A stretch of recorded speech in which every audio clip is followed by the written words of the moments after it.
ও বিশ্বাসীরা, ঈমানদারেরা, আনফিকু মিম্মা রাযাকনাকুম মিন ক্বাবলি আইয়াতিয়া ইয়াউমুল লা বাইউন ফীহি খুল্লাতু ওয়ালা শাফাআ ওয়াল কাফিরুনা হুমুয যালিমুন। ও বিশ্বাসী বান্দারেরা, আনফিকু, খরচ করো, ব্যয় করো, দান করো, মানুষের সহযোগিতা করো, আল্লাহর রাস্তায় তোমার মালটা খরচ করো। কখন, কোন সময়? ওই দিনটা আসার আগে। ওই দিনটা কি? কিয়ামতের দিন, যেদিন বন্ধু বান্ধব, আত্মীয় স্বজন, বাপ মা, পাড়া প্রতিবেশী কেউ কোনো কাজে আসবে না। সেদিন কোনো বেচা কেনা চলবে না, কেউ কোনো সুপারিশ করতে পারবে না, সেদিন কেউ কোনো উপকার করতে পারবে না। ওই বিপদ আসার আগেই তোমার মালটা তুমি দান করে দাও। বলুন সুবহানাল্লাহ। মহাবীর আলেকজান্ডার নাম শুনেছেন? আলেকজান্ডার নাম শুনেন নাই? মহাবীর আলেকজান্ডার যেদিন মারা গেল, মারা যাওয়ার আগে তিনি তার ভক্তদের জন্য 3টি উপদেশ দিয়েছিলেন। নাম্বার 1, তিনি বললেন, আমি যেদিন মারা যাব, আমার মরণের পরে আমার ছেলে, আমার আত্মীয় যেন কেউ আমার লাশটা বহন না করে। কারা করবে? যারা স্পেশাল বড় বড় ডাক্তার, তারাই বহন করবে। 2 নম্বর হলো, আমার মরণের পরে কফিনের মধ্যে, কাফনের মধ্যে হাতটা বন্ধ করে লাশটা মুড়ে দিয়ে তবে মরদেহ খাটিয়ায় নিয়ে যায়। কিন্তু আমি মহাবীর আলেকজান্ডার বলছি, আমার মরণের পরে আমার হাত দুটো কাফন থেকে বাইরে এইভাবে করে রাখবে। 3 নম্বর হলো, আমাকে যখন আমার ঘর থেকে লাশটা দাহ করার জন্য নিয়ে যাওয়া হবে, যাওয়ার পথে আমার ব্যবহারকৃত সোনা, অর্থ, সম্পদ এগুলি রাস্তায় ছড়িয়ে ছড়িয়ে দিয়ে নিয়ে যাবে। তো মানুষ অবাক হয়ে গেলে, কি বলছে কি? কিন্তু 3টে অবাস্তব কথা বলছে। 1, ডাক্তাররা আমার লাশ নিয়ে যাবে। 2 নম্বর হলো, আমার হাতটা কাফন থেকে বার হয়ে থাকবে। 3 নম্বর হলো, আমার যাওয়ার পথে রাস্তায় স্বর্ণ, বিভিন্ন দামি দামি সামগ্রী, অলংকারগুলো এগুলো ফেলে ফেলে দিয়ে যাবে। তো তার যারা ভক্ত, যারা, তারা জিজ্ঞাসা করছে, মহাবীর আলেকজান্ডার, আমরা কারণ জিজ্ঞাসা করতে পারি? তিনি বললেন, শোনো, ডাক্তাররা আমার লাশকে বহন করে নিয়ে যাবে, এটার কারণ হলো আমি প্রমাণ করাতে চাচ্ছি যে পৃথিবীতে যারা মানুষের চিকিৎসা দেয়, যারা মানুষ অসুস্থ হলে সুস্থ করে, মানুষের জীবনকে বাঁচানোর জন্য আপ্রাণ চেষ্টা করে যারা, তারাই আমার লাশ বহন করে নিয়ে যাওয়ার অর্থ হলো যে ডাক্তাররা মানুষকে চিকিৎসা দিতে পারে, কিন্তু ডাক্তারের হাতে বাঁচানোর ক্ষমতা, জেনে বলুন। 2 নম্বর হলো, আমার হাত দুটো কাফন থেকে বার করে রাখবে, তার কারণ হলো যে সারা জীবন আমি মাল কামিয়েছি, অর্থ সম্পদ উপার্জন করেছি, আর পৃথিবীর সমস্ত মানুষ যেন দেখতে পারে আমি মহাবীর আলেকজান্ডার খালি হাতে চলে গেছি, খালি হাতে চলে গেছি। 3 নম্বর হলো, আমি বলেছি যে আমার লাশের পিছনে পিছনে সোনা, রূপা, হীরা, ডায়মন্ড, দামি দামি অলংকারগুলি ফেলে দিয়ে দিয়ে যাবে। এটার কারণ হলো সারা জীবন অনেক মাল আমি উপার্জন করেছিলাম, কিন্তু একটা কিছুই নিয়ে আমি যেতে পারিনি, একেবারে পুরো সব রেখে আমাকে চলে যেতে হচ্ছে। এটা দেখে যেন মানুষ শিক্ষা গ্রহণ করে। কি গো বাবাজিরা, যত টাকার মালিক হোক, আপনি সারা জীবন অর্থ উপার্জন করলেন, যাওয়ার সময় একটা সাদা কাফন পরে গেলেন, যার দাম হলো 1 থেকে 1,500 টাকা। 10 থেকে 12 মিটার সাদা কাপড়, 60-70 বছর পরিশ্রম করে বিবির কাছে কত ঝগড়া ঝাঁটি, বাইরে মানুষের হারাম উপার্জন করে, মানুষের সম্পদ ফাঁকি দিয়ে, মানুষের হত্যা করে, মানুষের ডাকাতি করে, 2 নম্বরই করে, একটা সাদা কাফনের জন্য এত মারপিট আপনি করে গেলেন। তাই আল্লাহ পাক শুনিয়ে দিচ্ছে কোরআনে, হাত্তা ইদা জা আহাদাকুমুল মাউতু ক্বালা রাব্বিরজিউন। বান্দা মরণের সময় বলবে, রব্বানা, সারাটি জীবন আপনি আমাকে সুযোগ দিয়েছিলেন, রব্বানা আমাকে আরেকবার সুযোগ দিন, দুনিয়াতে যত ভালো ভালো কাজ রেখে এসেছি সব কাজগুলো করব। আল্লাহ পাক বান্দাকে শোনাবে, কাল্লা, কখনো না, ইন্নাহা কালিমাতুন হুয়া কাইলুহা, এটা তো শুধু তোমার মুখের কথা, তুমি আমার হাত থেকে বাঁচার জন্য তুমি আপ্রাণ চেষ্টা করছো, তুমি চাইছো যেন আমার হাত থেকে বেঁচে যাও, এজন্য তুমি আমার কাছে আরেকবার সময় চাইছো। বান্দা, আমি আল্লাহ যদি তোমার সময় দিই, তুমি যে মানুষ সারা জীবন ধোঁকার মধ্যে ছিলে, ফিরে গেলেও তুমি ভালো কাজও কখনো করবে না, কারণ দুনিয়াটা হলো একটা ধোঁকা। দুনিয়াটা একটা কি? আর ধোঁকার মধ্যে যারা পড়ে গেছে তাদের শেষ। فَأَمَّا مَنْ طَغَى وَآثَرَ الْحَيَاةَ الدُّنْيَا فَإِنَّ الْجَحِيمَ هِيَ الْمَأْوَى। পার্থিব জীবনে, পৃথিবীর জীবনে ধোঁকায় যে ব্যক্তি পড়ে গেছে আর আল্লাহর হুকুমের বিরোধিতা করেছে, আল্লাহ যতগুলো কথা বলেছে বান্দা প্রত্যেকটি কথা অস্বীকার করেছে, যারা পৃথিবীর ধোঁকায় পড়ে গেছে আর আল্লাহর হুকুমের বিরোধিতা করেছে, আল্লাহ পাক শোনাচ্ছে, ফাইনাল জাহিমা, কি গো? ফাইনাল জাহিমা হিয়াল, তার ঠিকানা জাহান্নাম। কিন্তু আবার এক শ্রেণীর মানুষ আছে, ও আম্মা মান খাফা মাকামা রাব্বিহি ওয়া নাহান নাফসা আনিল হাওয়া ফাইনাল জান্নাতা হিয়াল মাআওয়া। যার মনের মধ্যে এই ধারণা, এই চিন্তা, এই ভাবনা যে আল্লাহর সামনে কিয়ামতের দিন দাঁড়াতে হবে, আল্লাহর সামনে আমাকে দাঁড়াতে হবেই হবে, সেদিন প্রত্যেকটি কাজের হিসাবও হবে, এটা যার মনের মধ্যে ধারণা, যার চিন্তা ভাবনা, আর মনের খুশি খেয়াল খুশি মতো বান্দা চলবে না।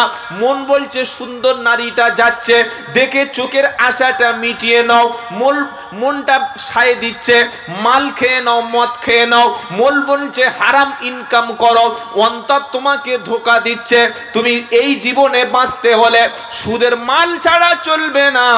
পৃথিবীটা আনন্দের জায়গা, এনজয় করার জায়গা, এটা মন বলেছে। কিন্তু যে ব্যক্তি নিজের নাফসকে কন্ট্রোল করেছে, নিজের প্রবৃত্তি অনুসরণ করে না, আল্লাহকে ভয় করে আল্লাহর হুকুম মতো জীবন যাপন করে যারা, কোরআন শোনাচ্ছে, ফাইনাল জান্নাতা হিয়াল মাআ, তার ঠিকানা হলো জান্নাত। আমরা আল্লাহর গোলাম না নফসের গোলাম? সত্যি করে বলুন, সকলে বলুন দেখি, সত্যি? আল্লাহর গোলাম যদি আমরা হতাম, আল্লাহর গোলাম যদি আমরা আজকের হতাম, এই চরম পরিণতি মুসলমানদের কখনো হতো না। আল্লাহর গোলাম বলে নিজে দাবি করি, আর লটারির টিকিটের দোকান দেখলে সঙ্গে সঙ্গে মাল কেটে বসে থাকি। আপনাদের এখানে লটারির টিকিট কাটার লোক নাই কি আছে? আল্লাহর গোলাম বলি, নফসের গোলামি করি না। 55 বছর বয়স হয়ে গেছে, এখনো দাড়িটা ক্লিন শেভ করি। ছি ছি ছি ছি ছি। মাদ্রাসায় ভর্তি হয়েছে একটা ছেলে, সবে 2 ক্লাস পড়েছে, তার মুখে দাড়ি আছে, দাড়ি চাঁচে না, দাওয়াতের সাথী হয়ে এসেছে, ঘুরে এসেছে দাওয়াত দিয়ে, তার মুখে দাড়ি আছে, তামাম বিশ্বের সমস্ত ওলামাদের মুখে দাড়ি আছে। 50 বছর বয়স হয়ে গেছে, যৌবন ফুরিয়ে গেছে, যৌবন শেষ হয়ে গেছে, আর কদিন পরে জানাজার নামাজ হবে, এখনো ক্লিন শেভ করছে। ও তো নফসের খায়ের সাথে পড়ে গেছে, ও তো নফসের গোলাম। আল্লাহর গোলাম তখন প্রমাণ হবে ফজরের সময় ছুটে ছুটে আজান হয়ে যাওয়ার পরে সঙ্গে সঙ্গে ঘুম ভেঙে যাবে, আল্লাহর মসজিদের দিকে যখন আমার পাটা চলে যাবে, তখন আমি প্রমাণ করতে পারবো আমি নফসের গোলাম না, আমি আল্লাহর গোলাম। আমি সুদের মাল খাই, আমি মিথ্যা বলি, আমি ওজনে কম দিই, আমি মানুষের উপরে জুলুম করি, আবার কি বলছি, আমি আল্লাহর গোলাম। নফসের খায়েশাত মেনে জীবন যাপন করবে যারা, পৃথিবীর ধোকায় পড়ে যাবে যারা, তাদের ঠিকানা জাহান্নাম। মন যেটা বলছে সেটা যদি সত্য হয়, হক হয়, কোরআন সুন্নাহ অনুযায়ী হয়, সেটা আমি মেনে নেব। খেয়াল খুশি মতো চলবো না, এক আল্লাহর কথা মতো চলবো। বলি ইনশাআল্লাহ, বলি ইনশাআল্লাহ। আল্লাহ বান্দাকে বলবে কাল্লা ইন্নাহা কালিমাতুন হুয়া কাইলুহা, বান্দা তুমি তো তোমার মুখের কথা বলছো যে আমাকে দুনিয়াতে ফেরত দাও, ভালো ভালো কাজ করব। আল্লাহ বলবে দুনিয়াতে ফেরত দেওয়া হবে না, তোমার মরণ হয়ে যাওয়ার পরে ওয়া মিন ওয়ারাইহিম বারযাখুন ইলা ইয়াউমি ইবআসুন। আলমে বারযাখ, পরকালীন জিন্দেগিতে তোমাকে নির্দিষ্ট একটা সময় পর্যন্ত চক্ষুটা যখন বন্ধ হবে, সেখান থেকে আলমে বারযাখ পরকালীন জিন্দেগিতে তোমাকে রাখা হবে। সারা জীবন কি করেছো, খেলা শুরু হয়ে গেল। পৃথিবীতে থাকার জায়গা না। কত রাজা, বাদশাহ, প্রেসিডেন্ট, প্রধানমন্ত্রী, এমএলএ, এমপি, দাম্ভিকতা ছিল, পাওয়ার ছিল, ক্ষমতা ছিল। আজকের তাকিয়ে দেখুন, ফেরাউন নাই, নমরুদ নাই, সাদ্দাত নাই, করুন নাই, হামান নাই, আবু জাহাল নাই, আবু লাহাব নাই, উদবা, সাইবা, মুগিরা, সব শেষ হয়ে গেছে। যারা দাম্ভিকতা করে দুনিয়াতে তামাম পৃথিবীটা পায়ের সঙ্গে নিজেকে বেঁধে রাখতে চেয়েছিল, আজ তাদের কোনো অস্তিত্ব আছে? আল্লাহ বলছেন তোমাকে আলমে বারযাখ পর্যন্ত রাখবো। এরপরে কিয়ামতের দিন ফাইদা নুফিখা ফিস-সূরি ফালা আনসাবা বাইনাহুম ইয়াউমাইদি ওয়ালা ইয়াতাসাআলুন। ইসরাফিল আলাইহিস সালাম বাঁশিতে যেদিন ফু দেবে, সিংহায় যেদিন ফু দেবে, আল্লাহ পাক বলেন প্রত্যেকটি বান্দা যখন কবর থেকে উঠবে, আর ওঠার পরে ফালা আনসাবা বাইনাহুম, আত্মীয়তার সম্পর্ক, রক্ত সম্পর্ক সব কিছু ছিন্ন হয়ে যাবে। আপনাদের এলাকায় রাস্তায় একজনকে ধরে 4-5 জন খুব মারছে। এই খবরটা শুনে আপনার ভাই, আপনার মা, আপনার স্ত্রী, আপনার বোন, আপনার আত্মীয় স্বজন, তারা মজা নেবে নাকি ছুটে যাবে? হ্যাঁ না কিছু বলে না? ছুটে যাবেন তো? এই মারছিস কেন, কি করেছে, ছেড়ে দে, আমরা প্রতিশোধ নেব, বলবে কি বলবে না? কিন্তু বান্দা যেদিন কবর থেকে উঠবে, আল্লাহর সামনে বান্দা যেদিন দাঁড়াবে, কোরআন শোনাচ্ছে ফালা আনসাবা বাইনাহুম, সেদিন রক্ত সম্পর্ক, বংশ সম্পর্ক, ভাইয়ের সঙ্গে ভাই, মায়ের সঙ্গে ছেলে, বোনের সঙ্গে বোন, স্বামীর সাথে স্ত্রী, স্ত্রীর সাথে স্বামী, একে অপরের সঙ্গে সমস্ত সম্পর্ক ছিন্ন হয়ে যাবে। 5 জন সবচাইতে নিকট আত্মীয় যারা, আগে তারাই দৌড়ে পালিয়ে যাবে। বললে 5 জন কারা? তো কোরআন শোনাচ্ছে ইয়াউমা ইয়াফিরুল মারউ মিন আখিহি ওয়া উম্মিহি ওয়া আবিহি ওয়া সাহিবাতিহি ওয়া বানিহি লিকুল্লি ইমরিইম মিনহুম ইয়াউমা ইদিন শাআনুই ইগনি। কারা কারা পালাবে? আচ্ছা, এগুলো গল্প বলছি না, আল্লাহর কথা। বিশ্বাস আছে আপনাদের? বিশ্বাস আছে ইনশাআল্লাহ? কারা কারা পালিয়ে যাবে? কোরআন লিস্ট দিয়েছে। প্রথম ইয়াউমা ইয়াফিরুল মারউ মিন আখিহি, সর্বপ্রথম নিজের ভাই ভাইকে দেখে দৌড়ে পালিয়ে চলে যাবে। ভাই যখন দৌড়ে চলে গেল, ওয়া উম্মিহি ওয়া আবিহি, মা তখন সন্তানকে ফেলে রেখে চলে যাবে। জন্ম দেওয়া পিতা তখন সন্তানকে রেখে চলে যাবে। ভাই চলে গেল, মা চলে গেল, বোন যখন চলে গেল, বান্দা তখন মনে করবে এবার সাথে থাকবে আমার প্রাণ প্রিয় স্ত্রী। কে থাকবে জোরে বলুন? আচ্ছা, স্ত্রী আপনাদের ভালোবাসে তো? এখন আর বাসে না, বাসে? আহা হা, যে স্ত্রীর জন্য নামাজ কাজা করলাম, যে স্ত্রীর জন্য মিথ্যা বললাম, যে স্ত্রীর জন্য মানুষের সাথে দুশ্মনী করলাম, যে স্ত্রীকে সুখে রাখার জন্য সুদের মাল কামালাম, যে স্ত্রীর মুখে আনন্দ দেওয়ার জন্য দুহাতে মাল কামিয়েছি, হালাল হারাম বাঁচি নাই, যে স্ত্রীকে খুশি করার জন্য বিশ্ব নবীর সুন্নাত দাড়িটা পর্যন্ত চেঁচে দিলাম, যে বিবিকে সুখে রাখার জন্য ভাইকে ছেড়ে দিলাম, মাকে ছেড়ে দিলাম, বাপকে ছেড়ে দিলাম, আত্মীয় স্বজন সবাইকে ত্যাগ করে দিলাম। কোরআন শোনাচ্ছে ওই স্ত্রী সেদিন বলবে দুনিয়াতে স্বামী বলতে কেউ নাই, পালিয়ে চলে যাবে। স্বামী সেদিন ডেকে বলবে, স্ত্রী আজকের পালিয়ে কোথায় যাচ্ছ? স্ত্রী বলবে, সরে যাও, সরে যাও। কে তুমি? চিনি না, চিনি না। এই বিভীষিকাময় কঠিন দিন একেবারে সামনে আসছে, স্ত্রীও চলে গেল। আল্লাহু আকবার! কত ভালোবাসা, কত প্রেম, কত গল্প, কত হাসি, তার সঙ্গে কত সুখের কথা, দুঃখের কথা, কষ্টের কথা, কত রাতের সাথী, কত দিনের সঙ্গী, কত সফরের সাথী। আমি কষ্ট করলে স্ত্রী কেঁদেছে, আমি হাসলে স্ত্রী আনন্দ পেয়েছে, আমি উপার্জন করে তার হাতে দিলে খুশিতে ভরে গেছে, আমি ঘুমালে সে ঘুমিয়েছে, আমার জন্য রান্না করে খাইয়েছে, আমার আপনার বাচ্চাটা স্ত্রী পেটে ধারণ করেছে, সারা জীবন স্বামীর বিছানায় থেকে আনন্দ দিয়েছে। ওই স্ত্রী বলবে, আমি তোমার চিনি না। মাল উপার্জন করে বউয়ের হাতে দেওয়ার আগে 10 বার ভাববেন যে যেটা মাল কামিয়ে এনেছি ওটা হালাল না ওটা হারাম। কথা মনে থাকবে ইনশাআল্লাহ। মুসলমানের ছেলে বলছে, আলেম মৌলবী ওসব ছেড়ে দে, হালাল আর হারাম খালি এই করে করে এরা মানে মুসলমান সমাজটা ধ্বংস করে দিচ্ছে। হালাল হোক আর হারাম হোক, টাকার দরকার। ঠিক তো? এ কথাটা ঠিক কথা তো? হ্যাঁ না বলে না? এ কথাটা ঠিক কথা তো? এটা বলে যারা ফার্স্ট ক্লাস বেঈমান, তারা যে হালাল হোক আর হারাম হোক, টাকার দরকার। ইমানদারের কাছে হারামটা সবচাইতে ঘৃণা করবে।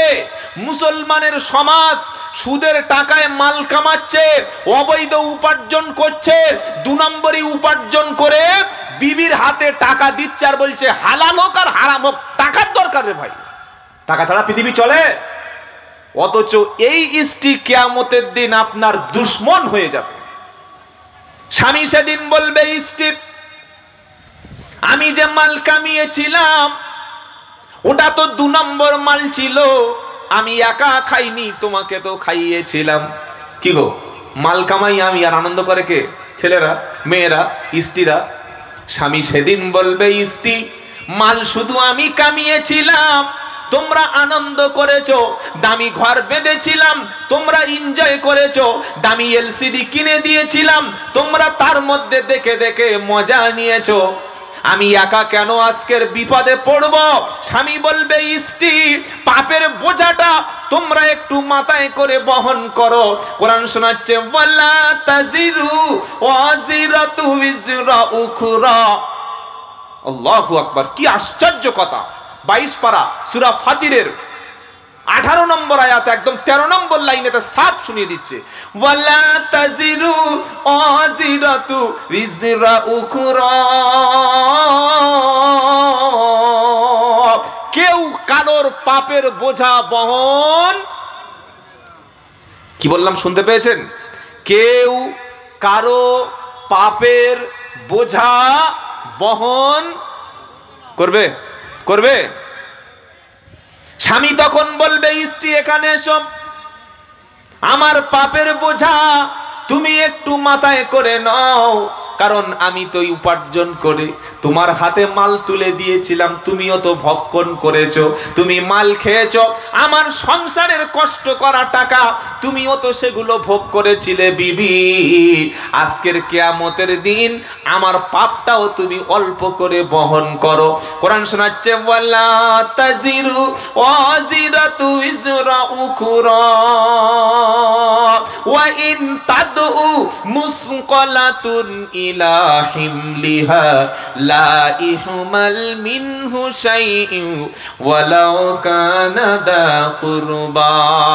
স্বামী সেদিন বলবে স্ত্রী কাছে এসো, এ আমার ছেলে তুমি আয় বাবা এসো, তুমি মাল ও উপার্জন আমি করেছিলাম, হারাম মাল আমি উপার্জন করেছি, 2 নম্বরই মাল উপার্জন করে তোমার সুখের জন্য দামি গাড়ি কিনে দিয়েছি, আমার মেয়ে তোমার জন্য ভালো টাকা দিয়ে সুন্দর ঘর করে দিয়েছি, স্ত্রীর জন্য কাপড় পরিয়েছি, মুখে যেটা মাখতে চেয়েছিলে সেটা মাখিয়ে দিয়েছি, হাত খরচের টাকা, এনজয় করার টাকা, ফুর্তির টাকা স্ত্রী আমি সবকিছু তোমাদের হাতে তুলে দিয়েছি। আজকের কিয়ামতের দিন আমি বিপদে পড়ে গেছি, একটু তোমরা সাহায্য করো। কোরআন শোনাচ্ছে ওয়ালা তাদউ মুসকালাতুন ইলা হিমলিহা। ওই পাপের বোঝাটা যদি কাউকে মাথায় তুলে দেওয়ার জন্য সেদিন ডাকা হয়, কেউ সেদিন ডাকে সাড়া দেবে না, আর বোঝাটা যারও বোঝা সেই। জোরে বলেন। কোনোদিন এই কথা বলবেন না যে হালাল হোক আর হারাম হোক টাকার দরকার, বলবে এ কথা বলবে কোনোদিন নাকি? মুসলমান বলবে হালাল হোক আর হারাম হোক টাকার দরকার? বরং মুসলমান হালাল খায়। ইয়া আইয়ুহাল্লাযীনা আমানু কুলু মিন তাইয়্যিবাতি মা রাযাকনাকুম ওয়াশকুরু লিল্লাহি ইন কুনতুম ইয়াহু তা'বুদুন। 2 নম্বর পারা 4 নম্বর পৃষ্ঠা 14 নম্বর লাইনের 171 নম্বর আয়াত, সূরার নাম বাকারা। আল্লাহ বলছেন বিশ্বাসী ইমানদারেরা, জমিনে তোমাদের জন্য আমি আল্লাহ পবিত্র বৈধ খাবারের ব্যবস্থা করেছি, সেগুলি তোমরা ভক্ষণ করো, আর খাওয়ার পরে আমি আল্লাহর শুকরিয়া তোমরা আদায় করো। সুবহানাল্লাহ বলেন, বলেন সুবহানাল্লাহ। ও মুসলমান, যদি কোনো হারাম উপার্জন থাকে, 2 হাতের কামাই থাকে, বাঁ হাতের ইনকাম থাকে, হারাম উপার্জন ত্যাগ করে হারাম টাকায় বিরিয়ানি, মাংস, পোলাও, কাবাব, খাসি, বিফ, মাটন এগুলি খাওয়ার দরকার নাই। হালাল উপার্জন, সৎ পথে উপার্জন করেন, ডাল ভাত, সবজি ভাত, মাছ ভাত খান, শান্তি দেবে কে? জোরে বলেন আল্লাহ। কথা মনে থাকবে ইনশাআল্লাহ। কারণ ওই কিয়ামতের দিন, মুসিবতের দিন, কেউ কারোর পাপের বোঝা বহন করবে না। অবস্থাটা কি হবে? বিবি যখন চলে গেল, মানুষ তখন মনে করবে আমার জন্ম দেওয়া সন্তান মনে হয় আজকের আমার পাশে দাঁড়াবে। আল্লাহ বলছেন সেও তোমার বিপক্ষে চলে যাবে। ইয়া আইয়ুহান নাসুত্তাকু রাব্বাকুমুল্লাযী ইয়া আইয়ুহান নাসুত্তাকু রাব্বাকুম ওয়াখশাউ ইয়াওমান লা ইয়াজজি ওয়ালিদুন আও ওয়ালাদিহি। 21 নম্বর পারা 13 নম্বর পৃষ্ঠা 11 নম্বর লাইনের 31 নম্বর আয়াত, সূরার নাম লুকমান। আল্লাহ বলছেন ইয়া আইয়ুহান নাস, বিশ্বের মানুষেরা সেই আল্লাহকে ভয় করো, তোমাদের রবকে ভয় করো, আর কিয়ামতের দিন ভয় করো, যেদিন বাপ তার সন্তানের সঙ্গে সমস্ত সম্পর্ক ছিন্ন হয়ে যাবে। বাপ তার ছেলের কোনো কাজে আসবে না, আর ছেলে বাপের কোনো কাজে। জোরে বলেন। সেদিন কোনো পীর সাহেব, কোনো মুফতি সাহেব, কোনো মাওলানা সাহেব, কোনো ফকির সাহেব, আমির সাহেব, হুজুর সাহেব কেউ কারো সামনে সামনে এসে কোনো কাজে লাগবে না, বরং আল্লাহর সামনে যখন দাঁড়াতে হবে আমার এবং আপনার একা একা দাঁড়াতে হবে। বললে এটা আবার কোথায় লেখা আছে? ওয়া কুল্লুহুম আতিহি ইয়াউমাল কিয়ামাতি ফারদা। 16 নম্বর পারা 10 নম্বর পৃষ্ঠা 15 নম্বর লাইনের 95 নম্বর আয়াত সূরার নাম মারিয়াম। আল্লাহ পাক বলেন তোমরা যখন আল্লাহর সামনে দাঁড়াবে একা একা দাঁড়াতে হবে। অনেক মানুষ এই নিয়ত করে বসে থাকে, পীরের হাতে মুরিদ হয়েছি কিংবা অমুক হুজুরের সাথে আমার সম্পর্ক, তার সাথে আমার ব্যক্তিগত সম্পর্ক আছে অমুক হুজুরের সাথে, উনি মনে হয় আমাকে নিয়ে কিয়ামতের দিন জান্নাতে যাবে। আল্লাহ বলছে ওসব কথা ভুলে যাও, ওসব কথা তুমি ভুলে যাও। ইয়াউমা ইয়াকুমুর রূহু ওয়াল মালাইকাতু সাফফা লা ইয়াতাকাল্লামুনা ইল্লা মান আদিনা লাহুর রহমানু ওয়া ক্বালা সাওয়াবা দালিকাল ইয়াউমুল হক ফামান শাআ আত্তাখাযা ইলা রাব্বিহি মাআবা ইন্না আনদারনাকুম আযাবান করিবা। এটা 30 পারা সূরা নাবার শেষ অংশে আছে, দ্বিতীয় পৃষ্ঠায় মিডল পয়েন্টের নিচে কোরআন শোনাচ্ছে জিব্রাইল এবং ফেরেশতা, সমস্ত ফেরেশতা সেদিন আল্লাহর সামনে সারিবদ্ধভাবে কাতার দিয়ে লাইনে দাঁড়িয়ে থাকবে। আর সেদিন আল্লাহর সামনে কেউ কথা বলবে না। আমার আল্লাহ যাকে কথা বলার হুকুম দেবে, আল্লাহ যাকে কথা বলার পারমিশন দেবে, সেই কিয়ামতের দিন সেই ব্যক্তি কথা বলবে। আল্লাহু আকবার।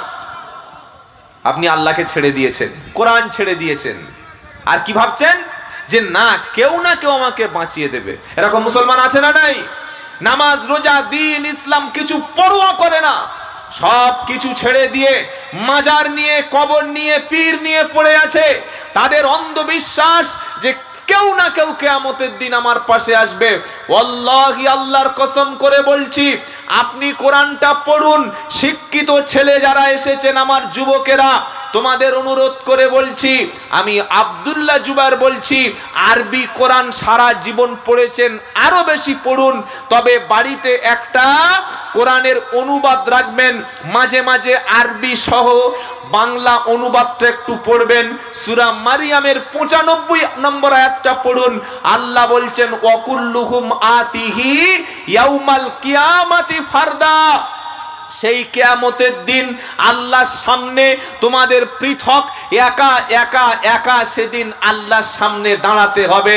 আল্লাহ যেদিন ডাক দেবে, বান্দা এসো, উসমান এসো, আইয়ুব এসো, ইউনুস এসো, আব্দুস সত্তার এসো, হালিম এসো, জলিল এসো, আব্দুল্লাহ এসো, সাইফুল্লাহ এসো, দলবদ্ধভাবে গোষ্ঠী সহকারে পাড়ার সবাইকে নিয়ে একদম হরতাল ডেকে আল্লাহর সামনে যাওয়ার সুযোগ যদি বলেন আছে? আছে? একা যেতে হবে, নিজের আমলের অনুযায়ী আল্লাহ সেদিন ফয়সালা করে দেবে। তাহলে এই আয়াতগুলি থেকে শুনে আমরা কি শুনলাম?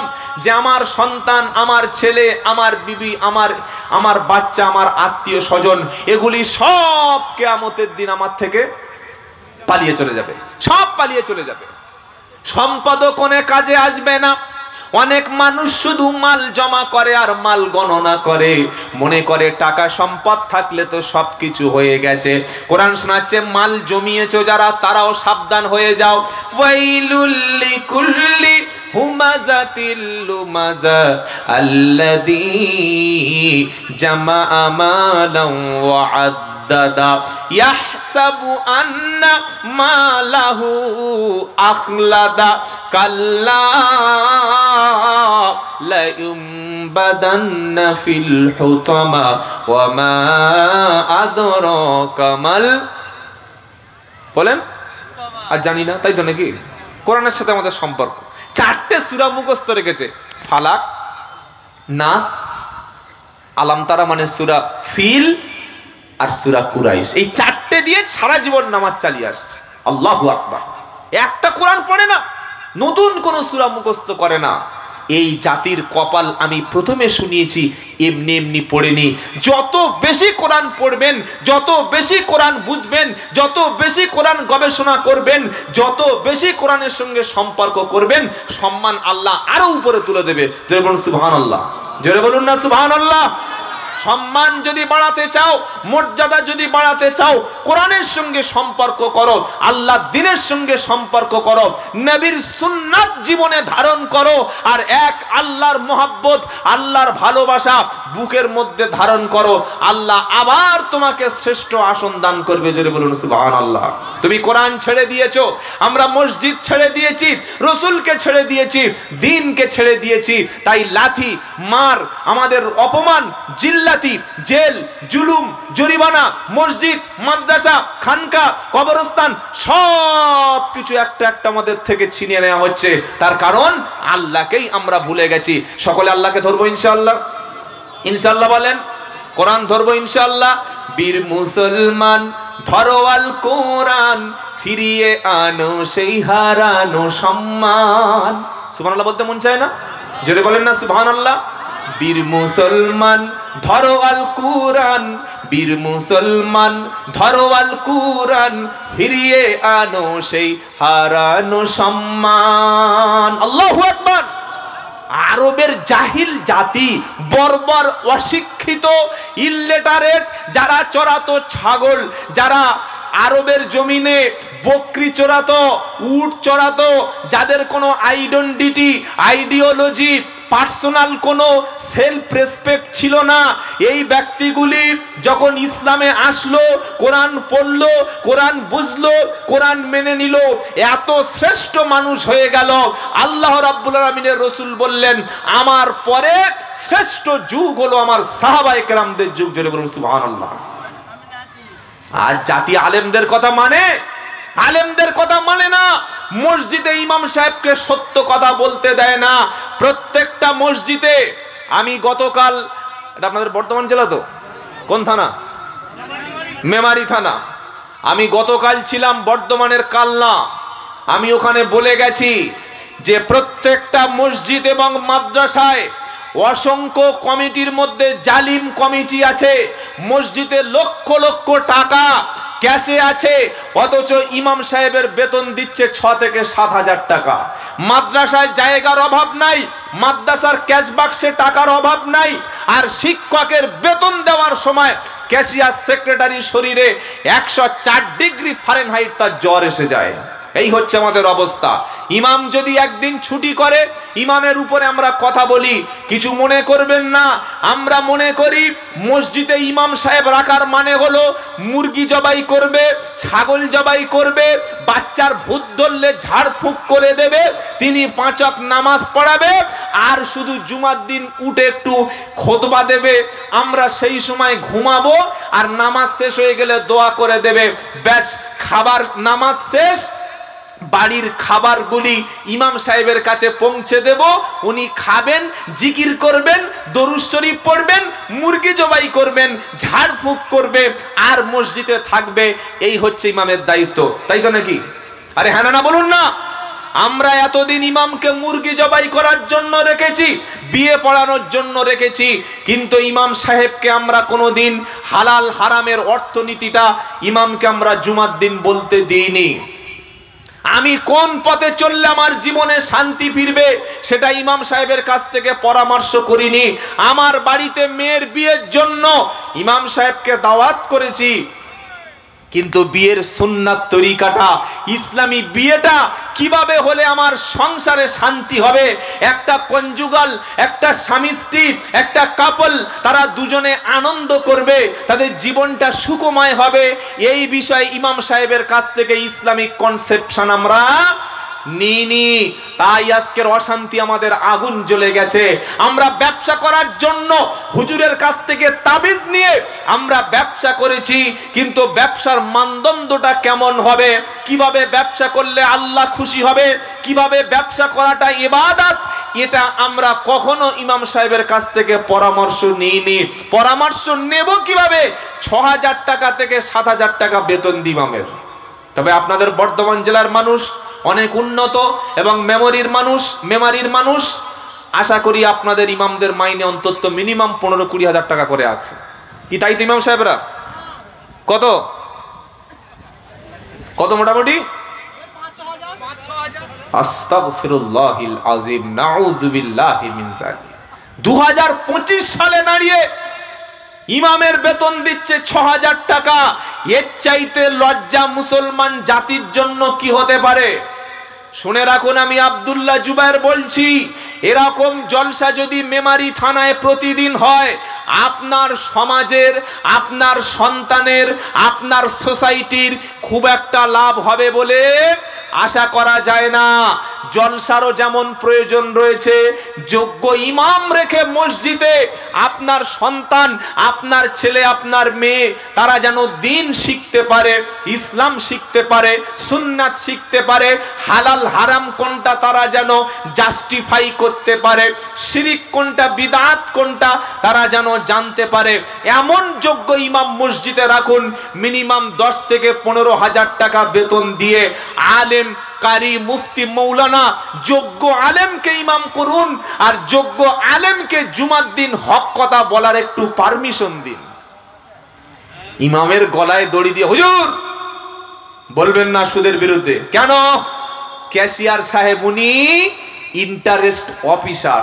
হুজুর বলবেন না লটারির টিকিট নিয়ে, কেন? মসজিদের যিনি মুতাল্লি তার বড় ছেলের বাজারে ডিয়ার লটারির দোকান রয়েছে। কি বলছি বুঝতে পারছেন না? বলবেন না আপনি মদের বিরুদ্ধে, কেন? মসজিদে যারা চাঁদা দিয়ে যাদের মসজিদটা চলে অধিকাংশ তারা মাল খায়, তাহলে মদ নিয়ে বলা যাবে না, সুদ নিয়ে বলা যাবে না, বেনামাজি নিয়ে বলা যাবে না। আমরা পাড়ার মধ্যে ভাই ভাই রাজনীতি করতে করতে মাথা ফাটিয়ে দেব, আমার ভাইকে মেরে আমি জেল খাটবো, খবরদার রাজনীতি নিয়ে কিছু বলা যাবে না। খালি সল্লু আলা, দরুদ শরীফ, তাওবা ইস্তিগফার, কি আমল করলে কবরে শান্তি পাবে ওইটা নিয়ে বলুন। কি বলছি বুঝতে পারছেন না? এজন্য আলেমদের, ইমামদেরকে হক কথা বলতে দেবেন। ইমামকে জুমার দিন কণ্ঠরোধ করবেন না। প্রত্যেকটা মসজিদের যোগ্য ইমাম রাখুন। মসজিদে এসি লাগিয়ে লাভ নাই যদি মসজিদের মুসাল্লিদের মধ্যে কোরআন জানা না থাকে। মসজিদে টাইলস লাগিয়েছেন, কে আপনাকে বলেছে মসজিদে টাইলস লাগাতে? যদি মহল্লার মধ্যে ছেলেরা কোরআন না পড়তে পারে। মসজিদ 3 তলা করেছেন, লাভ নাই যদি মসজিদ মহল্লার মধ্যে গাঁজার আসর চলে, যদি সুদের মহিলারা পর্যন্ত সুদের সঙ্গে যুক্ত হয়ে গেছে, বন্ধন মহিলা সমিতি সহ একাধিক সুদে প্রকল্প আমাদের মায়েরাও ইনভলভ হয়ে গেছে, 3 তলা 4 তলা মসজিদ করেছেন। কিন্তু মানুষের ঈমান কি করে ফিরে আসবে, মানুষের মধ্যে ধর্মীয় চেতনা কিভাবে জন্মাবে, এই চিন্তাটা মসজিদ কমিটির করার দরকার আছে না নাই? আছে ইনশাআল্লাহ। সেজন্য আপনাদের প্রত্যেকের আগিয়ে আসতে হবে।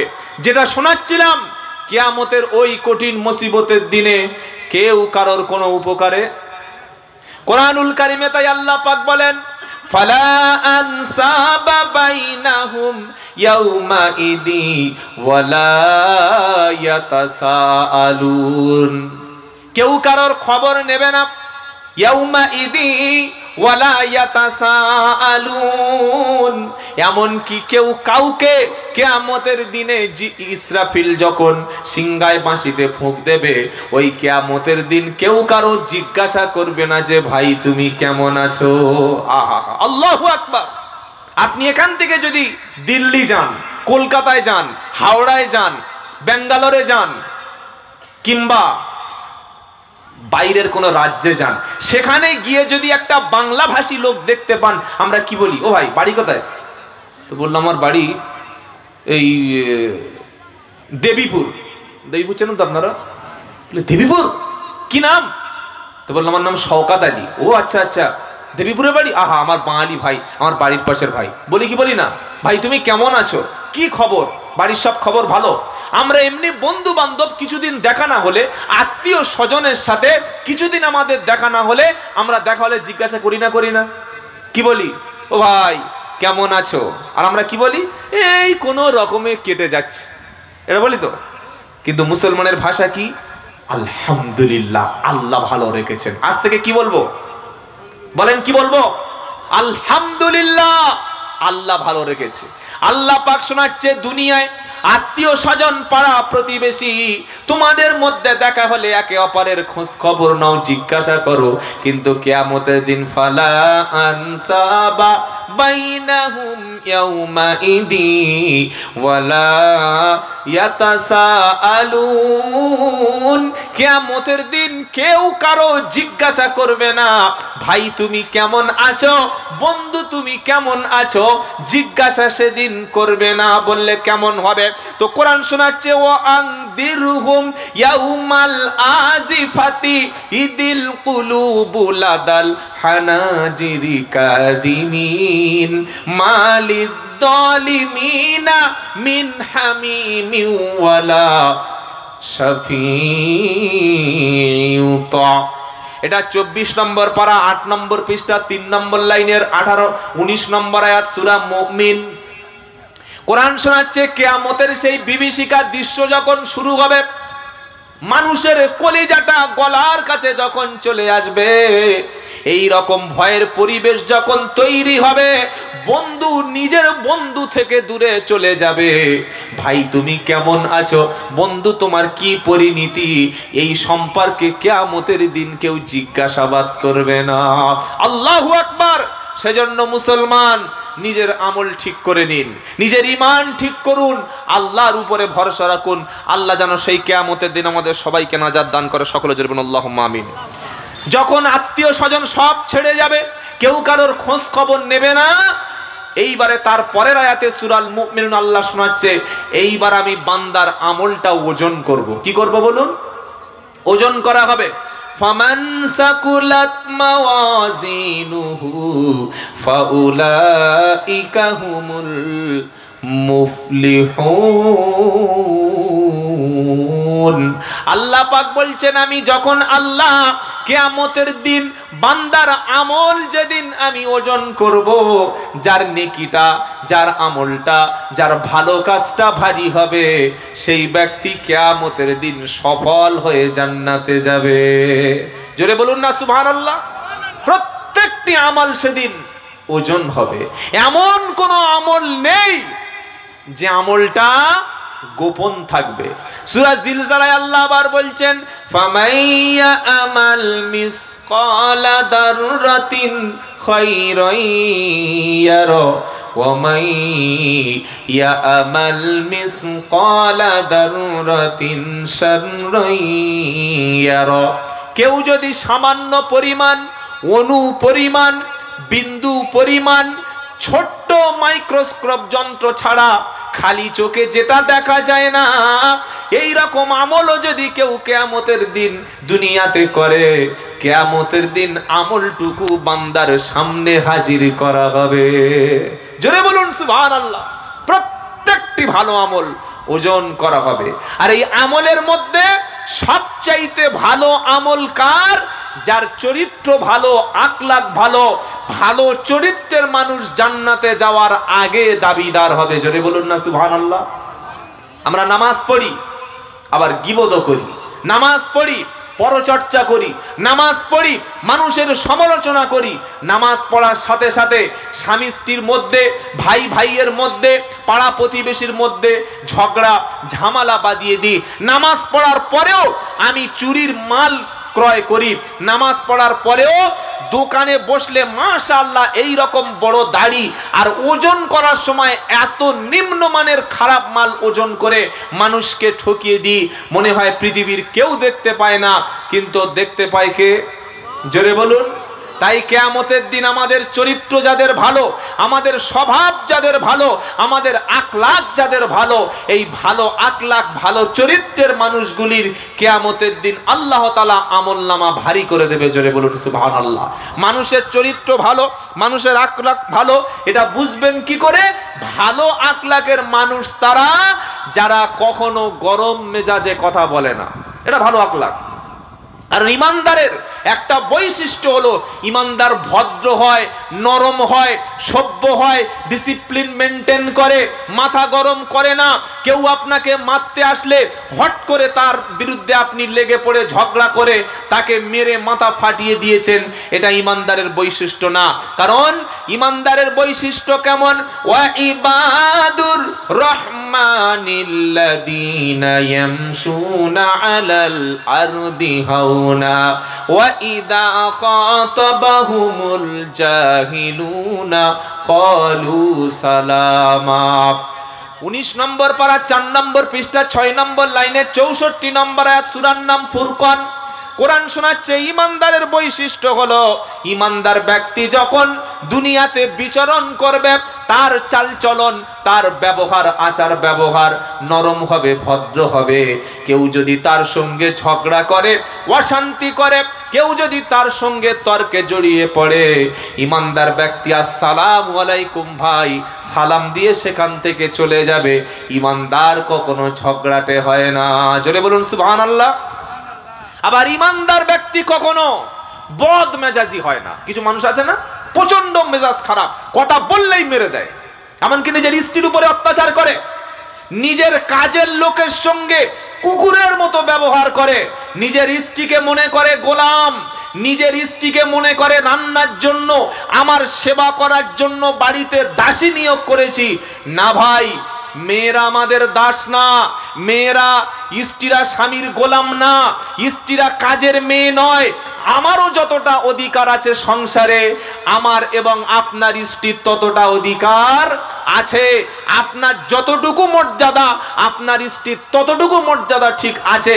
স্ত্রী ভুল করবে, স্ত্রী অন্যায় করবে, মায়ের সামনে, তার আমার আত্মীয় স্বজনের সামনে, ছেলের সামনে, ভাইদের সামনে বড় বড় কথা বলে কুকুরের বাচ্চা, শূকরের বাচ্চা, অমানুষ, অসভ্য, এই সমস্ত অসভ্য কথা আমরা স্ত্রী সম্পর্কে যেন না বলি।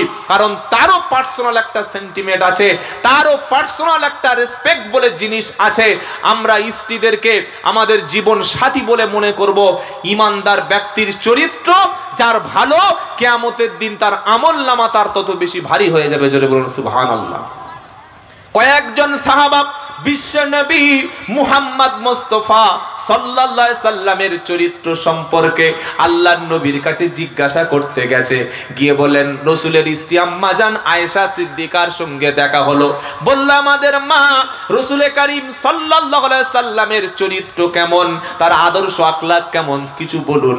আল্লাহর নবীর স্ত্রী আম্মা জান আয়েশা সিদ্দিকা রাদিয়াল্লাহু তাআলা আনহা বললেন, ও সাহাবারা, তোমরা কি কোরআন পড়ো নাই? কোরআনে যেটা পড়েছো 30 পারা কোরআন যেটা, সেটাই হলো বিশ্ব নবীর চরিত্র। জোরে বলুন সুবহানাল্লাহ। 30 পারা কোরআনের মধ্যে তোমরা যেটাই পেয়েছো, ওই জীবন্ত কোরআন হচ্ছে আমার বিশ্ব নবী। জোরে হবে না সুবহানাল্লাহ। জীবনে কোনো মানুষকে কোনোদিন ক্ষতি করেনি, জীবনে কোনো মানুষকে প্রতিশোধ নেয়নি, জীবনে কোনো মানুষকে কোনোদিন মিথ্যা কথা বলেনি, ধোঁকাবাজি করেনি, মানুষকে কোনোদিন কষ্ট দেয়নি। মার খেয়েছেন, অত্যাচারিত হয়েছেন, আবার সবর করেছেন। তিনি কে? বিশ্বনবী মুহাম্মদ মুস্তাফা সাল্লাল্লাহু আলাইহি ওয়াসাল্লাম। জোরে বলুন সুবহানাল্লাহ। তাহলে কিয়ামতের দিন আল্লাহ রাব্বুল আলামিন যেদিন পাল্লা ওজন করবেন নেকি, সেদিন নেকির পাল্লা ভারী হবে। নেকির পাল্লা ভারী হওয়ার জন্য আমরা আমাদের ক্যারেক্টার, আমাদের চরিত্র সৌন্দর্য করব। 1 নম্বর মিথ্যা ছাড়বো ইনশাআল্লাহ। বলেন দেখি, জীবনে, বর্তমানের মুসলমান আমার দিকে লক্ষ্য করুন, জীবনে যতই বিপদ আসুক, যতই সমস্যা আসুক, যতই কঠিন ফিতনার উপরে আসুক, জীবন যাবে, মাল যাবে, সম্পদ যাবে, গুলি খেয়ে মরবো, ফাঁসিতে ঝুলে মরবো, আমি জীবন দেব, তারপরে কখনো আর আজ থেকে মিথ্যা কথা বলবো না। এই রকম ওয়াদা কি আমরা করতে পারবো? পারবো ইনশাআল্লাহ। আর জীবনে মিথ্যা কথা বলবেন না। সকলে হাত তুলে বলুন ইনশাআল্লাহ। বলুন ইনশাআল্লাহ।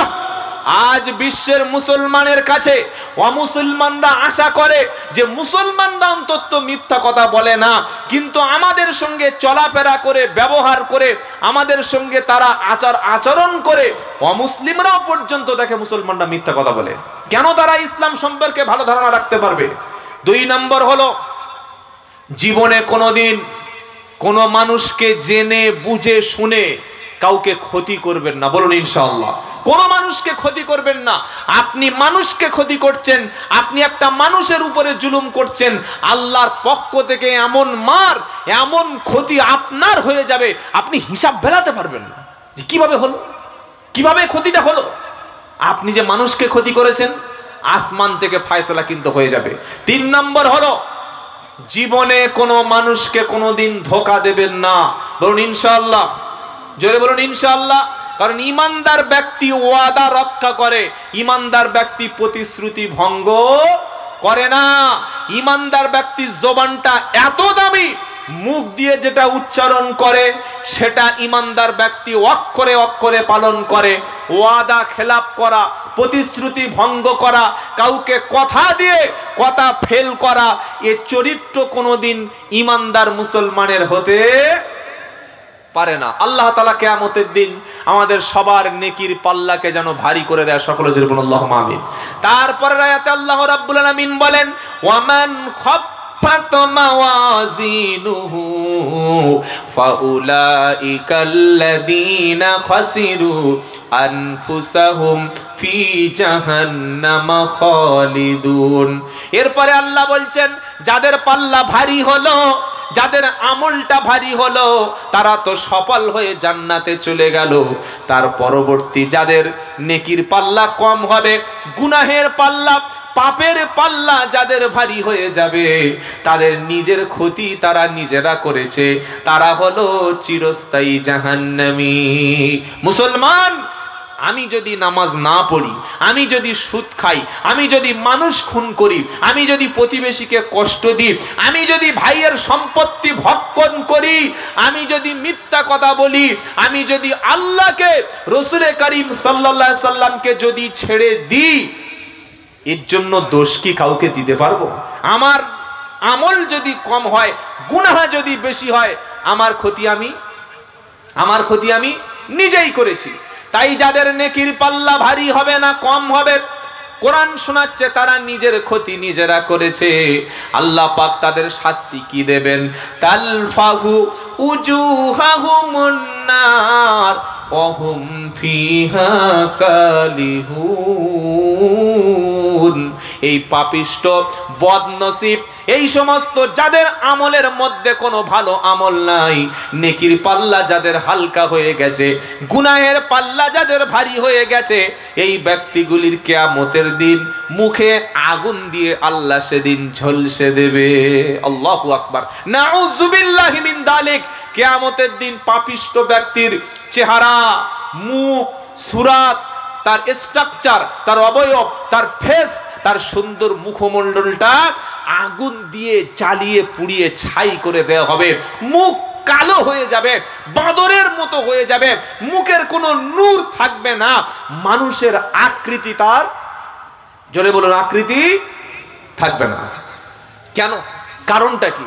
তার কারণ হলো আল্লাহ পাক বাকি কথা পরের পৃষ্ঠায় বলেন, আলাম তাকুন আয়াতি তুতলা আলাইকুম ফাকুনতুম বিহা তুকাদ্দিবুন। যাদেরকে আল্লাহ কিয়ামতের দিন আগুন দিয়ে মুখ পুড়িয়ে দেবে, যাদের মুখটা কালো করে দেবে, চেহারা আগুন দিয়ে যাদের জ্বলবে, তাদেরকে আল্লাহ বলবেন, আলাম তাকুন আয়াতি তুতলা আলাইকুম ফাকুনতুম বিহা তুকাদ্দিবুন। ও জাহান্নামীরা, তোমাদের মুখ, চেহারা, তোমাদের ফেস, তোমাদের সুন্দর সুন্দর চেহারা ছিল, আহা হা, কত সুন্দর তোমার রূপ ছিল, তোমার দেখতে কত দারুণ ছিল, খুব সুন্দর তুমি ছিলে, খুব সুন্দরী ছিলে, রূপচর্চা করতে, তোমার মুখ নিয়ে, চেহারা নিয়ে তুমি অহংকার করে ফেটে পড়তে। তুমি কি জানো যে তোমার চেহারাটা কেন পুড়ে গেছে? তোমার মুখে কেন আগুন দিয়েছি? মুখ কেন কালো হয়ে গেছে? তুমি কি জানো? বান্দা বলবে কেন? আল্লাহ বলবে আলাম তাকুন আয়াতি তুতলা আলাইকুম ফাকুনতুম বিহা তুকাদ্দিবুন। আমার আয়াতগুলি, আমার কোরআনগুলি, আমার অংশগুলি, আমার বাক্যগুলি যখন তোমার সামনে ওলামায়ে কেরামরা, দাওয়াতের সাথীরা, আলেমেরা, কোরআন প্রেমিকেরা আমার কথাগুলি যখন তোমার সামনে তেলাওয়াত করত, যখন একটা একটা করে খুলে খুলে তোমার সামনে কোরআন থেকে কথা হতো, তখন তুমি মিথ্যা মনে করে প্রত্যাখ্যান করে দিতে। তুমি মনে করতে এগুলো মিথ্যা, আলেমরা বানিয়ে বলে, মৌলবীরা সব বানানো কথা বলে। এই কথা তুমি বলেছিলে এবং তুমি এগুলো মানতেই না, শুধু মানা দূরের কথা, তুমি অহংকার করতে। তাই আজকের তোমাকে জাহান্নামে দেয়া হচ্ছে। আর আগুনে দেওয়ার আগে আল্লাহ বান্দার মুখ থেকে বান্দা যে অপরাধী ছিল এটাই একবার স্বীকার করিয়ে নেবে। বললে এটা আবার কোথায় আছে? এটা 29 পারা প্রথম পৃষ্ঠা সূরা মুলকের প্রথম পৃষ্ঠার শেষের দিকের অংশে আছে। ইদা উলকু ফিহা সামিউ লাহা শাহীকা ওয়া হিয়া তাফুর তাকাদু তামাইয়াজু মিনাল গায়িস। যখন জাহান্নামীদেরকে আগুনের উপর থেকে ছুঁড়ে ছুঁড়ে জাহান্নামে ফেলে দেওয়া হবে, তখন জাহান্নামের গর্জন, ভয়ঙ্কর আওয়াজ তখন তারা শুনতে পাবে। আল্লাহু আকবার, আওয়াজ শুনতে পাবে। জাহান্নামীদের বলা হবে আলাম ইয়াতিকুম নাদির, এ জাহান্নামীরা তোমাদের কাছে কোন সতর্ককারী, আলেম, ওলামা, কোরআনওয়ালা, দ্বীনওয়ালা তোমাদের কাছে কেউ কি দ্বীনের কথা বলে নাই? তোমাদের কাছে আমার পক্ষ থেকে সতর্ক কি কেউ করে দেয় নাই? আজ কেউ বলতে পারবে আমরা জানি না। জলসা, দাওয়াত ও তাবলীগ এবং প্রত্যেকের পকেটে আছে স্মার্টফোন, আছে না নাই? কি গো, আরে 2 ঘন্টা 1.5 ঘন্টা কি শুনবেন আপনি? কতটা মাথায় থাকবে? ঘুমাতে ঘুমাতে বক্তব্য শুনছে, খেতে খেতে ইউটিউবে বক্তব্য শুনছে, রাস্তায় গাড়ি ড্রাইভিং করতে করতে ফেসবুকে বক্তব্য শুনছে, বাথরুমে ঢুকে সেখানে কানে হেডফোন দিয়ে শুনছে, খেতে খেতে শুনছে, কাজ করতে করতে শুনছে, খেলা করতে করতে শুনছে। আর একটাও মুসলমান এমন নাই যার কাছে কোরআনের বাণী, দ্বীনের বাণী, ইসলামের বাণী পৌঁছায়নি এরকম কোন ব্যক্তি আছে? বলতে পারবেন? আগে বলতে পারতেন। প্রত্যেকের স্মার্টফোনে মানুষ বক্তব্য শুনে এখন প্রত্যেকেই কম বেশি বক্তা হয়ে গেছে, কিছু না কিছু জানে, সব জানে, কিন্তু মানতে চায় না। আল্লাহ সেদিন বলবেন আলাম ইয়াতিকুম নাদির, তোমাদের কাছে সতর্ককারী আসে নাই, সতর্ক বার্তা দেয় নাই? বান্দা তখন বলবে ক্বালু বালা কদ জাআনা নাদির। ক্বালু বালা, অফ কোর্স, অবশ্যই এসেছিল। মসজিদে ইমাম ছিল, আলেম ছিল, দাওয়াতের সাথীরা ছিল, প্রচুর মানুষ আমাদেরকে ইসলামের দিকে ইন্সপায়ার করত, আমাদেরকে দ্বীনের দিকে উৎসাহ দিত, জাহান্নাম থেকে বেঁচে থাকতে বলতো, সুদ ছাড়তে বলতো, হালাল খাদ্য খেতে বলতো। ক্বালু বালা কদ জাআনা নাদির, অবশ্যই আমাদের কাছে আলেমরা, ওলামারা সতর্ক বাণী দিয়েছিল। তো আল্লাহ বললে যখন দিয়েছিল তখন মানোনি কেন? এবার জাহান্নামীরা বলবে ফাকাদ্দাবনা ওয়া কুলনা মা নাযালাল্লাহু মিন শাই, আমরা মিথ্যা মনে করেছিলাম কবর টবর ওসব ভুয়ো কথা, জাহান্নাম চোখে দেখি না, বিশ্বাস করি না, মরে গেলে লাশটা হয়তো দাফন হবে, এই পর্যন্ত, তারপরে সব ঝামেলা শেষ হয়ে যাবে। ফাকাদ্দাবনা ওয়া কুল্লামা নাযালাল্লাহু মিন শাইইন, আমরা মিথ্যা মনে করেছিলাম, আর মনে করেছিলাম আল্লাহ সুবহানাহু ওয়া তাআলা জান্নাত জাহান্নাম এসব কিছু তিনি নাজিল করি নাই, এগুলো অস্বীকার আমরা করে দিয়েছিলাম। জাহান্নামীরা আরো আফসোস করবে, ওয়াকালু লাউ কুন্না নাসমাউ আও নাআকিলু মা কুন্না ফি আসহাবিস সাঈর। জাহান্নামীরা বলবে যদি আমরা শুনতাম, শোনার পরে মানতাম, যদি আমরা শুনতাম, শুনে যদি ভাবতাম, যদি আমরা শুনতাম, শোনার পরে চিন্তা করতাম। শুনে চলে গেলাম, শুয়ে পড়লাম, হয়ে গেল তো? আরে হ্যাঁ না বলেন? বিশাল বক্তব্য শুনছে, আর বাড়ি গিয়ে মোটেই ভাবে না, গবেষণা করেই না। বক্তা বলে বলে উনি ঘেমে গিয়ে টাকা নিয়ে খেয়ে চলে যাচ্ছে আমি, আর আপনারা বক্তব্য শুনে যাওয়ার সময় কি বিরিয়ানি পানি রান্না করে খেয়ে চলে গেল। লাভ নাই, ভাবে না, বোঝে না। আল্লাহর বান্দারা জাহান্নামীরা সেদিন বলবে যদি শুনতাম, শোনার পরে যদি আমরা একটু বিদ্যে বুদ্ধি, আমাদের জ্ঞান, আমাদের এক্সপেরিয়েন্স দিয়ে একটু যদি চিন্তা করতাম, মা কুন্না ফি আসহাবিস সাইর, আজকের জাহান্নামী হতো না। সেজন্য খুব সাবধান, খুব সাবধান, শুনবো এবং মানবো, বলুন ইনশাআল্লাহ। তাই আল্লাহ পাক বলবেন আলাম তাকুন আয়াতি তুতলা আলাইকুম ফাকুনতুম বিহা তুকাদ্দিবুন। তোমাদের যে জাহান্নামে পোড়াচ্ছি, মুখটা জ্বালিয়ে দিচ্ছি, তার কারণ হলো তোমাদের সামনে যখন কোরআন শোনানো হতো, শুনে তোমরা মিথ্যা বলতে। তখন জাহান্নামীরা বলবে ক্বালু রব্বানা গালাবাত আলাইনা শিকওয়াতুনা ওয়া কুননা কওমান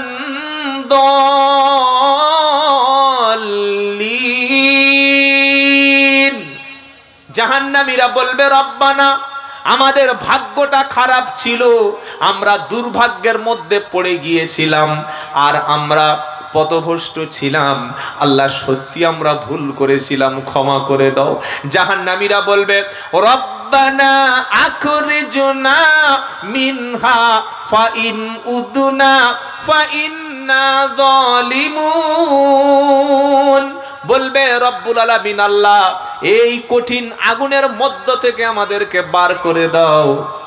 যদি আর একবার ভুল করি, আর একবার যদি অপরাধ করি, আপনি আমাদেরকে জালিম হিসাবে, অপরাধী হিসাবে আপনি শাস্তি দেবেন। আল্লাহ বল, এই রকম কথা তাফসীরের মধ্যে এসেছে। জাহান্নামীরা আল্লাহর কাছে বলবে আল্লাহ বাঁচাও, বার করে নাও, ভুল করেছি ক্ষমা করে দাও, অপরাধ করেছি আমাদেরকে মুক্তি দাও। এত জোরে চিৎকার করবে, এইভাবে 40 বছর জাহান্নামীরা চিৎকার করবে। মুফাসসিরিন কেরামরা বলেছে 40 বছর পরে আল্লাহ রব্বুল আলামিন তখন জাহান্নামীদের দিকে ফিরে একটা কথা বলবে। কি বলবে? কোরআন শোনাচ্ছে ক্বালা কুসাউ ফিহা ওয়ালা তুকাল্লিমুন। চুপ, ধিক্কার, কোনো কথা বলবে না। আল্লাহ একটা হুঙ্কার দেবে, চুপ, আর চিৎকার করবে না, আর চিৎকার করবে না। তোমাদের আওয়াজ আর কোনো যেন শুনতে না পাই। ও জাহান্নামীরা, কেন চিৎকার করছো? কেন তোমরা এখান থেকে মুক্তির জন্য বলছো? চুপ করো, ধিক্কার তোমাদের জন্য। এই রকম যখন আল্লাহ হুঙ্কার দেবে, ধিক্কার জানাবে, মুফাসসিরিন কেরামরা বলেছে জাহান্নামী ব্যক্তিদের মধ্যে আর কোনো আওয়াজ তখন শোনা যাবে না। জাহান্নামীদের কণ্ঠ থেকে তখন কাঁধার মতো আওয়াজ বার হবে। নাউযুবিল্লাহি মিন যালিক। কাঁধার মতো আওয়াজ তখন করতে থাকবে। এই জাহান্নামীদেরকে কেন আযাবে দেওয়া হচ্ছে? দুনিয়ার একটা পাপের সিন তাদের সামনে ফুটিয়ে তোলা হবে। কোরআনুল কারীমে আল্লাহ পাক বলছেন জাহান্নামীদের এবার আল্লাহ বলবে জানো তোমাদের শাস্তি কেন হচ্ছে? তার কারণ হলো ইন্নাহু কানা ফারিকুম মিন ইবাদি ইয়াকুলুনা রাব্বানা আমান্না ফাগফির লানা ওয়ারহামনা ওয়া আনতা খায়রুর রাহিমিন। জোরে বলুন সুবহানাল্লাহ। আল্লাহ বলবে শোনো, এই আযাবে তোমাদের কেন দেয়া হচ্ছে? তার কারণ হলো দুনিয়াতে আমার এক শ্রেণীর বান্দা ছিল যারা আমি আল্লাহ আমার উপরে ঈমান এনেছিল, আমাকে বিশ্বাস করত, তারা কোরআন পড়ত, তারা ইসলাম গ্রহণ করেছিল, হালাল খাদ্য খেত, সত্য কথা বলতো, নবীর সুন্নাহর উপরে চলতো। ইন্নাহু কানা ফারিকুম মিন ইবাদি ইয়াকুলুনা রব্বানা আমান্না ফাগফির লানা ওয়ারহামনা আনতা খায়রুর রাহিমিন। আমার একদল বান্দা ছিল যারা ঈমান এনেছিল। আমরা ঈমান এনেছি কার উপরে? জোরে বলুন। আপনাদের খাওয়া দুপুরে সবার হয়েছে না হয়নি? সবাই দুপুরে খেয়েছেন বাবা? তো যদি খেয়ে থাকেন আওয়াজ কই? আওয়াজটা কই? ঈমান এনেছি কার উপরে? জোরে বলুন। এক আল্লাহর উপরে।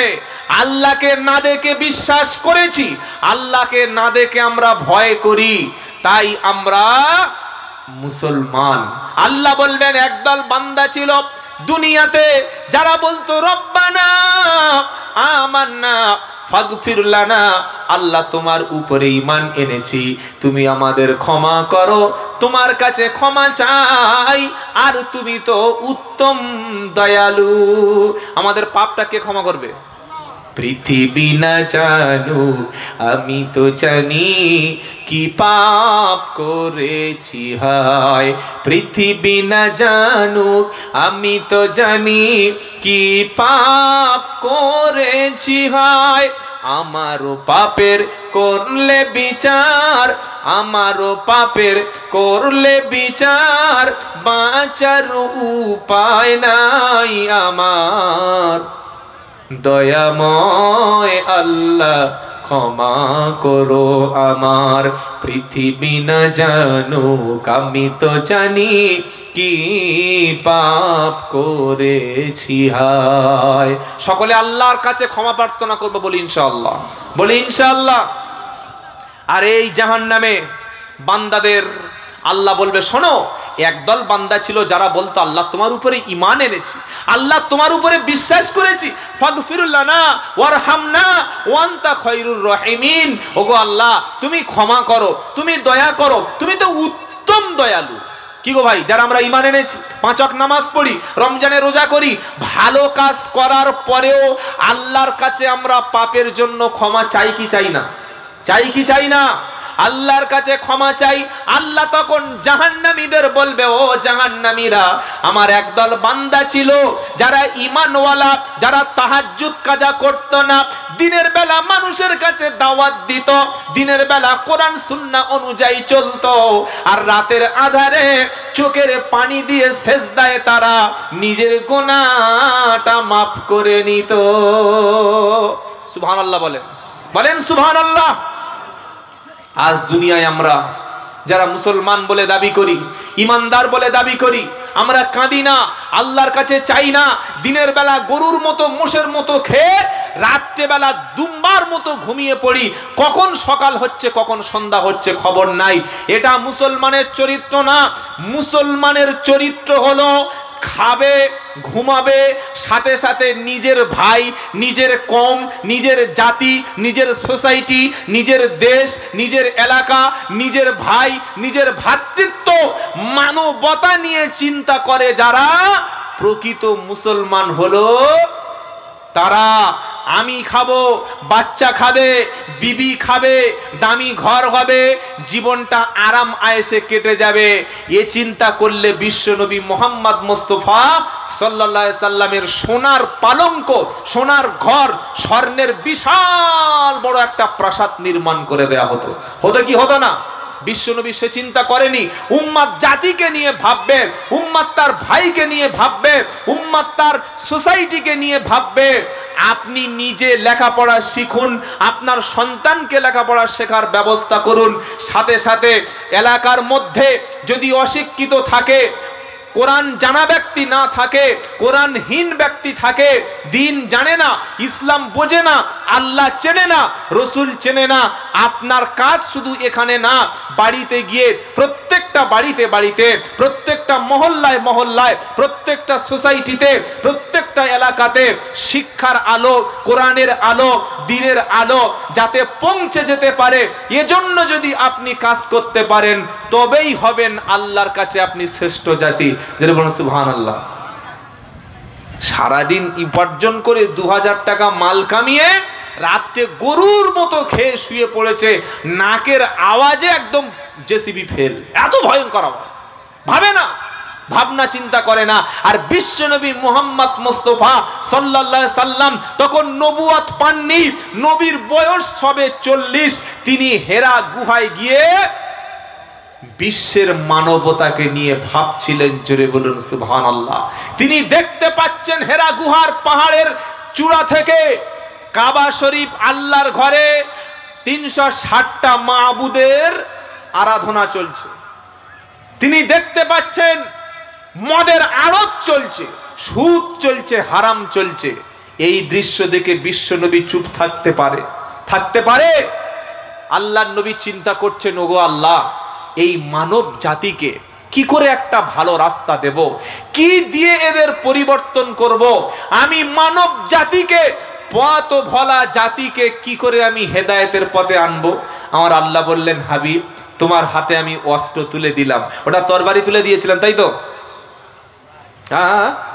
কি গো, আজ কিছু ব্যক্তি আছে তারা বলে মুসলমানের এক হাতে তরবারি আর এক হাতে কোরআন। এটা ভুল কথা ভাই। তরবারি দিয়ে মারপিট করে, দাঙ্গা করে, অশান্তি করে, শক্তি প্রয়োগ করে ইসলাম পৃথিবীতে কোনোদিন কাউকে জোর করে ধর্মান্তরিত করে নাই। ইসলাম প্রচার হয়েছে কি দিয়ে?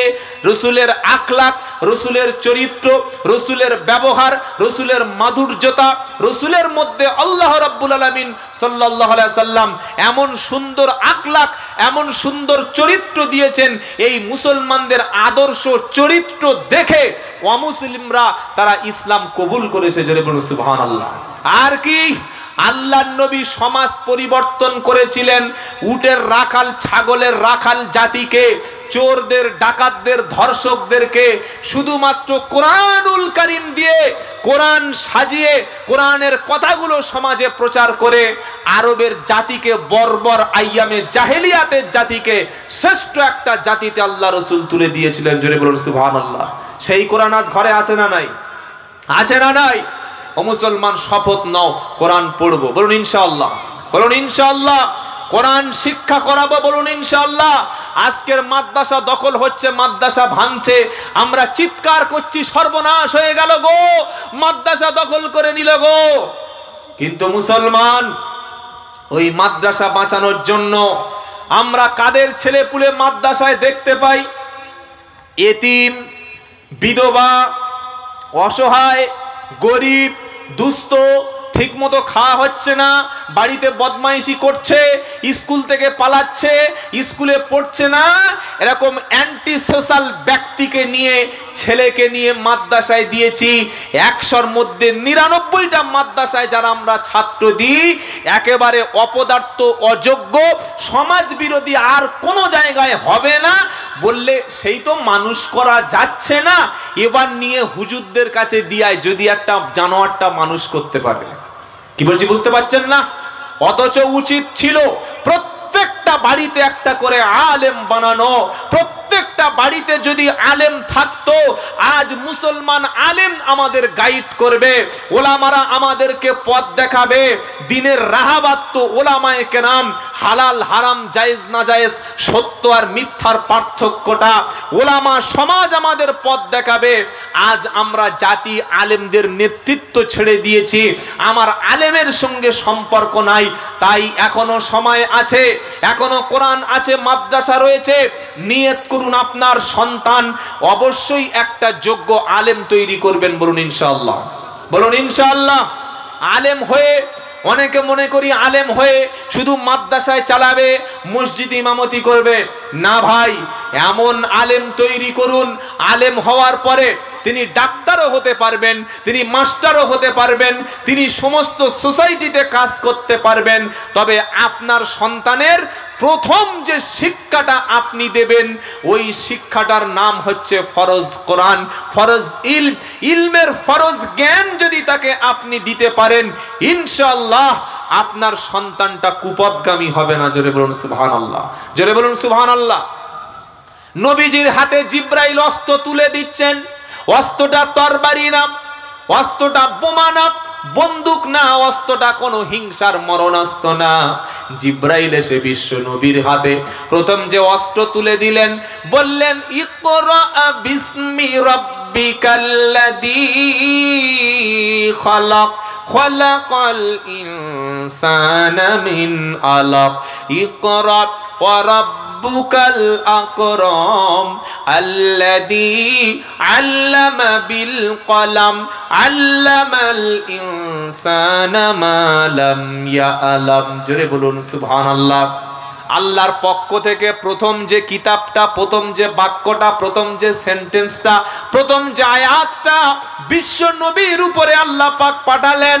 আল্লাহ বললেন, নবী তুমি পড়ো, হে আমার নবী তুমি পড়ো পড়ো।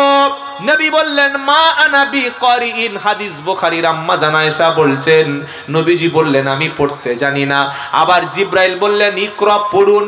পরপর তিনবার যখন তাকে প্রেসার ক্রিয়েট করলেন, নবীজি যখন পারলেন না উচ্চারণ, এবং নবী বললেন আমি তো পড়তে জানি না, জিব্রাইল যখন বিশ্ব নবীকে বুকের সঙ্গে আলিঙ্গন করলেন, আল্লাহর নবীর পবিত্র জবান থেকে কোরআনুল কারীমের 5টা আয়াত আল্লাহ পাক উচ্চারণ করিয়ে নিলেন। সুবহানাল্লাহ বলতে মন চায় না? আজ মুসলমান মূর্খ থাকে।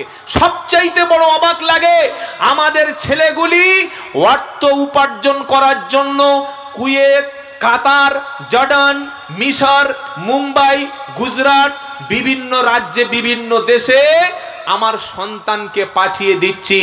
না ভাই, সেই জাতি কোনোদিন নেতৃত্ব দিতে পারে না, সেই জাতি কখনো উপরে উঠতে পারে না যে জাতির মধ্যে শিক্ষা নাই, যে জাতির মধ্যে ইলম নাই, যে জাতির মধ্যে এডুকেশন নাই।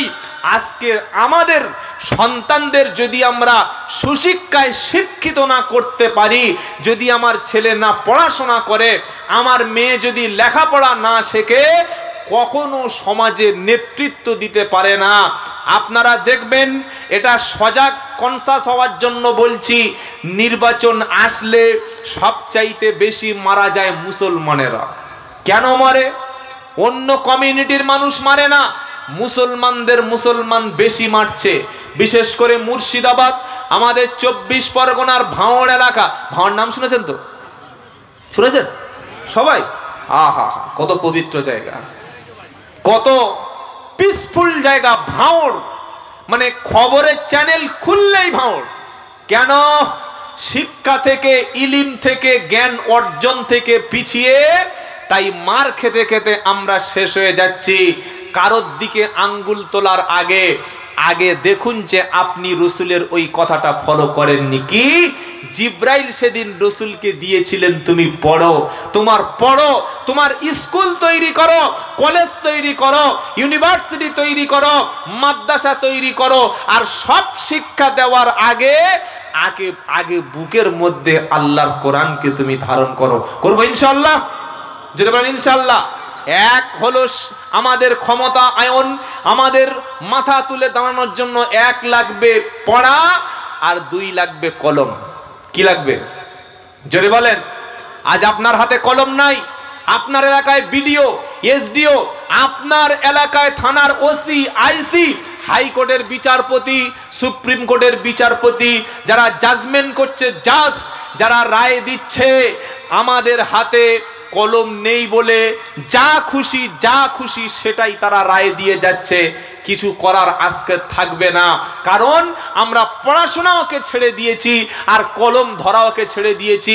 1000 মানুষের হাতে বন্দুক আছে, 1000 মানুষের হাতে মেশিন গান আছে, আর থানার ওসির হাতে, আইসির হাতে, ডিস্ট্রিক্ট ম্যাজিস্ট্রেটের হাতে ছোট্ট একটা 3 টাকার কলম আছে।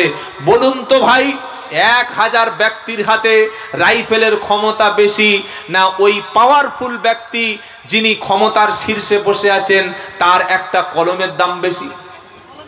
দাম বেশি কার? কলমের। সেই কলম মুসলমানরা চালাতে পারি না।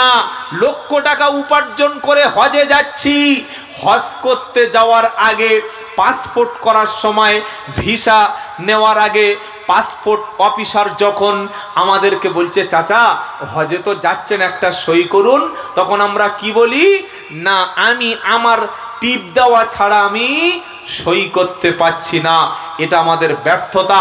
তাই ভুল থেকে শুধরে নিয়ে আমি আব্দুল্লাহ জুবায়ের আপনাদের প্রত্যেকের হাত দুটো পায়ে দুটো ধরে বলে যাচ্ছি, সামনে যে দিন আসছে আর পিছনে ফিরে তাকানোর সময় নাই। আমাদের শিক্ষা দরকার, আল্লাহর উপরে ঈমান দরকার। কেউ আপনাকে বাঁচাবে না, কেউ আপনাকে রক্ষা করতে আসবে না। আপনার ঘর, আপনার বাড়িটাকে কোরআন সুন্নাহর আলো দিয়ে সাজাবো, বলুন ইনশাআল্লাহ। প্রত্যেকটা ছেলে, প্রত্যেকটা মেয়ে যেন কোরআন শিখতে পারে, স্কুলে যায়, কলেজে যায়, ইউনিভার্সিটি যায়, মাদ্রাসায় যায়, আল্লাহর দেওয়া প্রদত্ত ইলম অর্জন করতে পারে, সেই শিক্ষা করব। বলি ইনশাআল্লাহ, বলি ইনশাআল্লাহ। সূরা আল মুমিনুন থেকে যতটুকু আলোচনা আমরা করলাম আলমে বারজাখের জিন্দেগিতে, আল্লাহ তাআলা প্রত্যেকটি আলোচনা আমাদের জীবনে বাস্তবায়ন করার তৌফিক দান করেন। সকলে বলুন আল্লাহুম্মা আমিন, বলুন আল্লাহুম্মা আমিন। আপনারা প্রত্যেকে সাম্প্রদায়িক সম্প্রীতি বজায় রাখবেন। হিন্দু মুসলমান মিলেমিশে বাংলার সম্প্রীতি বজায় রাখতে হবে। যারা দাঙ্গা করতে আসছে, অশান্তি ছড়াতে আসছে, তাদের হাত থেকে আমাদের শান্তির বাংলা আমরা হেফাজত করব, বলি ইনশাআল্লাহ। হযরত চলে এসেছেন, আলহামদুলিল্লাহ। তাকবীর দেন, নারায়ে তাকবীর। আপনারা বর্ধমানের মানুষ, শিক্ষিত সজাগ মানুষ, ইমানের পাওয়ারটা তো একটু বেশি থাকা দরকার। কি ভাই? অনেক বড় বড় মাদ্রাসা ওলামাদের খেদমত সব বর্ধমান দিয়েই। আলহামদুলিল্লাহ, আমাদের সেই চির আকাঙ্ক্ষিত উস্তাদুল আসাতিজা জনাব মাওলানা আলহাজ জৈনুল আবেদিন কাসেমি দামাত বারকাতুম মুলালিয়া, তিনি চলে এসেছেন।